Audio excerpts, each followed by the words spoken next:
thing was the sell. That's what he did. Okay? That's what he did really well. I mean, he did everything well. But his sell was the key, I believe. He would sell something. He was a great salesperson. Great. He'd sell anything. I don't think... No.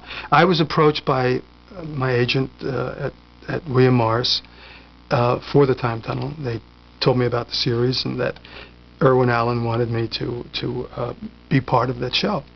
And I really wasn't interested because I didn't want to do television. It was 1966. And then, having turned it down, of course, then Irwin called me direct, and that was the first time I'd met him when I came into 20th to discuss this part of Tony Newman in the Time Tunnel. And he was a very interesting character, because I walked into this grand office with this grand desk and this man sitting behind the desk he had quite a bit of magic. There was something about Irwin that, you listen to every word he said, I'll tell you.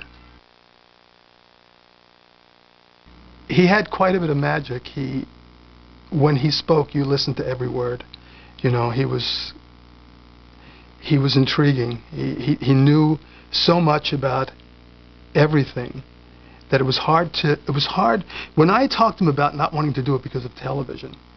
No matter what my thoughts were, what my beliefs were, he had the ability to talk me, or to persuade me, that was his salesmanship again, into why I should be doing it, why it would be a good thing to do. And he was right. He was absolutely right. There were very few times Irwin Allen was wrong. I don't know if I was really intrigued until I actually started working on it, because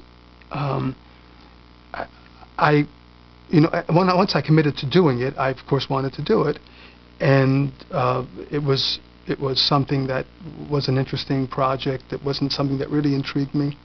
But once I got on the set, we did the Titanic. That was the pilot episode, which Irwin directed, and it just had a very good feel about it. And once I got into it and realized even more about what this whole time travel thing was about and how interesting it could be week after week, then it became intriguing to me. Then it became something that I really wanted to do, because I couldn't wait for what might happen next week, script-wise. You know, something come in, we would travel to the assassination of Abraham Lincoln, or whatever it might be. And those things were really intriguing to me. Irwin said to me that if he could direct robots, it would be great. Because I don't think that he was too fond of actors. Because actors had, or some, had their own opinion or their own way of doing something. And Irwin had his, and he had a specific plan for the way this actor should play or be or appear in a role.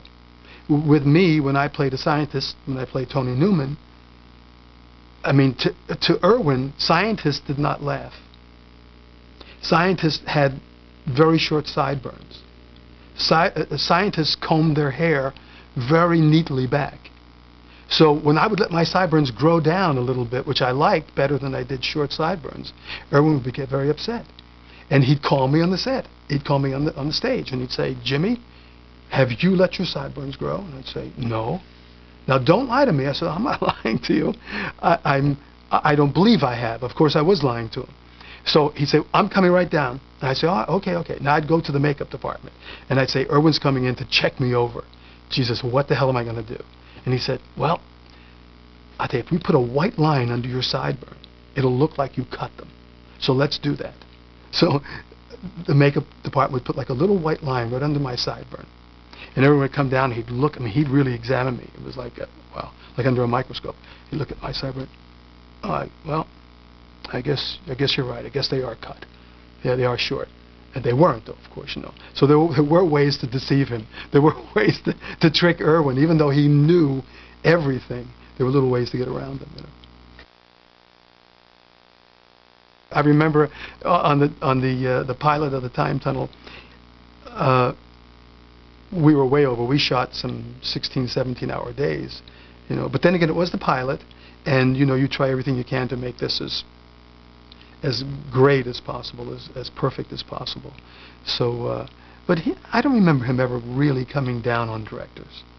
I mean, I've been in situations where I've seen producers come down and just pull the plug, pull the director off the set. I never remember that with Erwin. He'd come down and do this. That's for sure. He'd do that. Look at them, point to the watch, and then walk off. But it's interesting. I think they were like the early Quakes of California. When they said Erwin's coming down to the set, the set would go.